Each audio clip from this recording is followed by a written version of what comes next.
반갑습니다. 송재준입니다. 오늘부터 시작해가지고 굉장히 긴 연휴가 시작이 되죠. 거의 뭐 일주일 가까이나 이제 또 연휴가 시작이 되는데 많은 분들이 모처럼 가족분들도 만나시고 그리고 또 워낙에 요즘 나오는 정치 이야기가 스트레스 받는 얘기밖에 없지 않겠습니까? 그래서 요 기간 동안만이라도 좀 가족분들과 즐거운 시간 보내시고 그리고 또 해외여행 가시는 분들도 많으신 것 같은데 해외에서도 많은 또 즐거운 시간 보내시기를 기원하겠습니다.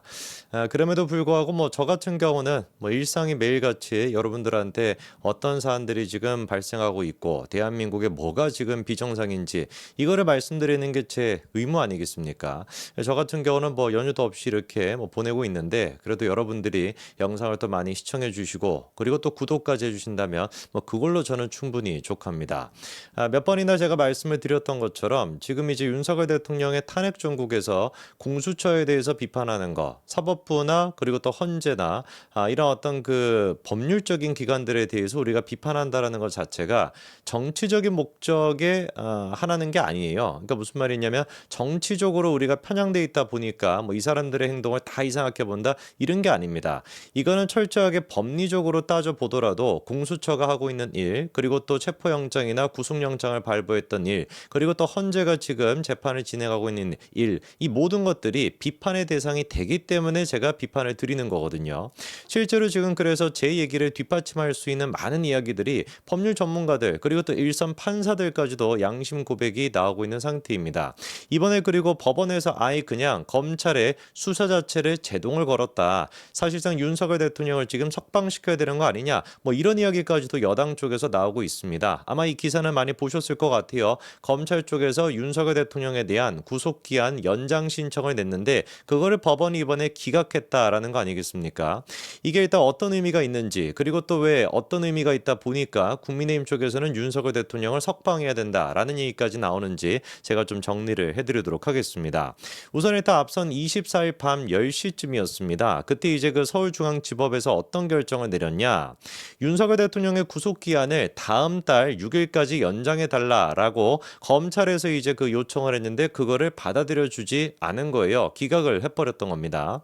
근데 이게 참 코미디인 게 뭐냐면은 최근까지는 이제 그 공수처가 수사를 담당하고 있다가 이걸 이제 그 검찰 쪽으로 넘겼죠. 원래 같은 경우는 조금 한 3일 정도 더 시간을 끌 수가 있었는데 반반씩 해가지고 이제 원래 하기로 했었거든요. 공수처가 10일 그리고 또 검찰이 10일 뭐 이런 식으로 하기로 했었는데 워낙에 공수처에 대해 가지고 무능력함이 지적이 되고 그리고 또 뭐 술 파티를 벌였다 와인 파티를 벌였다 뭐 이런 얘기까지 윤석열 대통령 체포영장을 집행하고 난 뒤에 와인 파티까지 뭐 벌였다라는 거 아니에요?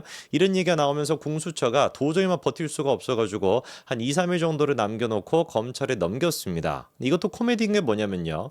검찰로 이렇게 넘기고 난 뒤에 검찰이 그러면 공수처의 수사를 받아가지고 조금만 정리해가지고 우리가 기소를 결정을 할게 이렇게 가는 거면 또 모르겠습니다만 검찰의 지금 입장이 뭡니까? 아예 그냥 처음부터 다시 시작하겠다라는 거거든요. 다시 지금 원점에서 수사를 하겠다라는 거예요. 왜? 공수처가 애당초 윤석열 대통령에 대한 대면 조사조차도 한 번도 하지 못했기 때문에 한 게 아무것도 없는 겁니다. 그래서 검찰이 지금 제로 베이스에서 다시 수사를 시작한다라는 것인데 이게 지금 방증하는 게 뭐겠어요? 애당초 그러니까 공수처가 수사권이나 수사 능력이나 어떤 측면에서도 갖추고 있지 못했다라는 겁니다. 그냥 검찰이 했으면 되는 것인데 아니죠. 더 정확하게 얘기한다면 검찰 또한 마찬가지로 할 수가 없죠. 원래는 누가 이 내란죄에 대해서 수사할 수가 있습니까? 경찰이 만약에 했다라고 한다면 구속기한이 20일이라고 본다면 경찰 쪽에서 10일을 하고 검찰 쪽에서 10일을 하고 그리고 또 연장시키는 게 가능하다 보니까 추가적으로 10일 정도로 연장시켜가지고 뭐 구속 날짜를 30일 가까이 그렇게 할 수도 있었던 것인데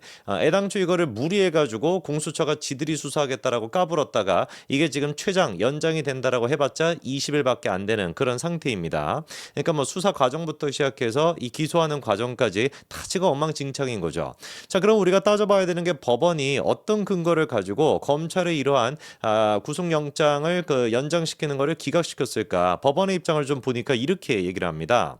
공수처 검사가 고위공직자 범죄에 해당하는 사건을 수사하고 난 다음 공소제기 요구서를 붙여서 그 서류와 증거물을 검찰청 검사에게 송부한 사건. 간단하게 말씀을 드리면은 공수처가 수사하고 난 한 뒤에 그리고 이제 그거를 누구로 넘겼다? 검찰로 넘긴 사건이다. 뭐 이 뜻인 겁니다. 그리고 또 계속 서류와 증거물을 송부받아 공소 제기 여부를 판단하는 검찰청 검사가 수사를 계속할 상당한 이유가 있다고 보기 어렵다. 이게 도대체 의미하는 게 뭐냐? 그냥 한마디로 얘기해가지고 검찰이 이거 수사할 수 없어. 이게 지금 서울중앙지법의 입장인 겁니다. 검찰청 같은 경우는 원래 뭐를 계획했던 거예요? 야, 그래 뭐 민주당이 맨날 검찰에 대해서 난리를 치고 공수처가 막 지들이 하겠다고 난리를 치니까 일단 너네가 수사를 해. 그리고 반틈은 우리가 또 할게. 그리고 반틈을 우리가 한다라는 것이 뭐 받아가지고 하는 것이 아니라 제로 베이스부터 다시 할 거야.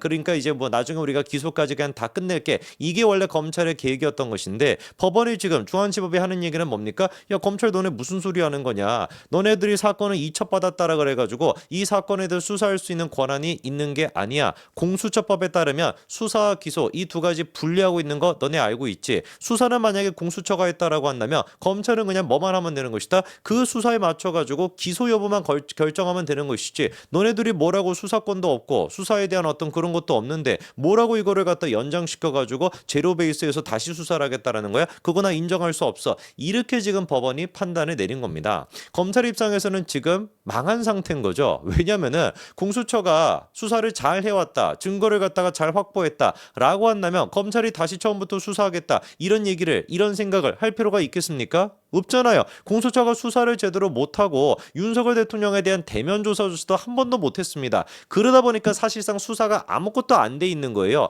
그 상태다 보니까 자기들이 이거를 이첩받아가지고 이제 수사를 처음부터 다시 하겠다라는 계획이었던 것인데 중앙지법이 딱 이번에 어떤 결정을 내려준 겁니까? 그냥 그걸로 끝내라. 공수처가 지금까지 수사한 거 그거를 바탕으로 해가지고 너네가 기소를 할지 불기소할지를 정해야 되는 것이지 수사권도 없는 검찰이 내란죄에 대해서 어떻게 다시 처음부터 수사를 하겠다라는 것이야. 이렇게 지금 법원이 완벽하게 브레이크를 걸어준 겁니다. 저는 그런데 여기서 서울중앙지법의 이런 입장이 나온 게 굉장히 중요하다라고 보는 게 뭐냐면요. 검찰이 그러니까 내란죄에 대해서 수사할 수 있는 권한이 없다. 이게 지금 중앙지법의 입장 아니겠습니까? 그러면 똑같은 논리에 따라 가지고 공수처에 대해서는 서울중앙지법에서 과연 수사권을 인정할 수가 있냐라고 하는 문제인데 이것도 당연히 인정할 수가 없겠죠. 왜? 검찰이 됐거나 공수처도 누구에 소속돼 있습니까? 검찰의 일부인 겁니다. 공수처도. 공수처법도 마찬가지인 것이고 검찰청법도 마찬가지인 것이고 내란죄에 대해서 수사할 수 있는 권한이 두 개 전부 다 없어요. 경찰밖에 없다라는 겁니다. 이거에 대해 가지고 이번에 중앙지법이 인정을 해줬기 때문에 공수처가 자기들이 어떤 그 수사한 거 그리고 또 증거를 확보한 거 이거를 바탕으로 이제 검찰이 기소 여부를 결정하게 될 것인데 이 상태로 재판에 올라가게 된다면 또다시 서울중앙지법이 됐거나 판사에 의해 가지고 야 공수처 너네들은 수사할 수 있는 권한이 없는데 너네들이 지금 확보한 증언 이거는 우리가 증거로서 증언으로서 채택할 수 없어. 이렇게까지 이어질 가능성이 높다라는 겁니다. 사실상 그러니까 이번에 중앙지법이 내린 결정은 그냥 단순히 검찰만 수사할 수 있는 권한이 없어를 인정한 것이 아니라 공수처 또한 마찬가지로 수사할 권한이 없다라고 인정한 거랑 똑같다라는 겁니다. 지금까지 이루어졌던 그러면 윤석열 대통령에 대한 수사 이게 원천적으로 서울중앙지법에 따르면 뭐라고까지 볼 수가 있다라는 거예요? 불법 수사였다. 이렇게까지 볼 수가 있다는 겁니다. 그러다 보니까 국민의힘 쪽에서 지금 요구하는 게 뭐예요? 공수처가 수사 권한도 없는 공수처가 지금까지 체포영장을 발부받고 그거를 집행했던 모든 것들은 원천적으로 무효다. 석방을 시켜야지 맞다. 이런 지금 주장이 나오게 된다는 겁니다. 서울중앙지법의 이번에 판단은 굉장히 중요한 판단입니다. 검찰에 대해 가지고 공수처법에 따라 가지고 검찰과 공수처는 수사와 기소가 나뉘어져 있지 않냐? 검찰은 애당초 수사할 수가 없다라고 한다면 공수처가 지금까지 해왔던 수사를 바탕으로 검찰의 기소 여부를 결정해야 되는데 검찰 내부도 지금 난리가 났을 겁니다. 야, 공수처 이거 뭐 엉망진창으로 좀 수사하고 아무런 뭐 증거조차도 제대로 확보가 안 됐는데 이거 바탕으로 기소했다가 우리 진짜 망하는 거 아니냐? 이런 지금 생각이 팽배할 겁니다. 뭐 어떻게 하겠습니까? 지들이 처음부터 첫 단추를 잘못 끼웠던 것이죠. 그냥 첫 번째 단추를 두 번째 끼우는 수준이 아니라 첫 번째 단추를 찢어버리는 그런 어떤 결정을 내렸으니까 그거에 대한 여파가 지금 고스란히 자기들이 감당하게 되는 겁니다. 서울중앙지법에서 공수처와 그다음에 검찰에 대한 수사권 이것 자체를 사실상 인정하지 않은 것인데 과연 검찰이 이거에 대해 가지고 뭐라고 항변할지 어떤 또 말도 안 되는 해괴한 소리를 할지 지켜보자고요. 여기까지 말씀드리겠습니다. 감사합니다.